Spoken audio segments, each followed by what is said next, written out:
Hi అండి. Welcome to one more video. ఇక్కడైతే పచ్చి టమోటాలు చూస్తున్నారా? ఈ పచ్చి టమోటాలయితే మార్కెట్‌లో గానీ, అండ్ కూరగాయల షాపుల్లో గానీ నాకైతే ఎప్పుడు దొరకలేదండి. పచ్చి టమోటాలతో ఏదైనా రెసిపీ చేసుకుందాము అనుకుంటే ఎప్పుడు పచ్చి టమోటాలు కనిపించలేదు. నాకైతే చాలామంది పచ్చడి చేసుకుంటే బావుంటది అని చెప్పారు. సో, నేను ఈ పచ్చడి చేయడానికైతే ఈ టమోటాలయితే ఇక్కడ తీసుకుంటున్నాను. ఈ టమోటాలు ఎక్కడివో కాదండి. మా ఇంటి ఎదురుగ్గా అయితే ఒక ఇల్లు కట్టుకునేదానికి స్థలం ఉందనమాట. ఆ స్థలంలో అయితే ఇలా మొక్కలు మొలిచాయి. మనం నాటి వాటికి మంచిగా వాటర్ పోసుకొని పెంచుకుంటే అన్ని కాయలు కాయవండి. ఇది అనుకోకుండా మొలిసిన మొక్కలు కదా! వీటికైతే చాలా అంటే చాలా కాయలు కాసున్నాయి. అండ్ అక్కడ అంతా ఎలుకలు అయి తిరుగుతూ ఉంటాయన్నమాట. ఖాళీ ప్లేస్ కాబట్టి. కానీ పక్కన స్థలంలో బొక్కలు పెట్టున్నాయి గానీ కాయల జోలికి, మొక్కల జోలికైతే ఎళ్ళలేదు.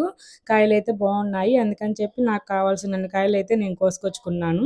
ఈ కాయలతో అయితే నేను పచ్చి టమోటా పచ్చడి, పచ్చి కాయలతో పచ్చడి చేసుకోవాలనుకుంటున్నాను. రోటి పచ్చడి. మీకు ఇంకేమైనా రెసిపీస్ తెలిస్తే కామెంట్ చేయండి. Bye bye. Thanks for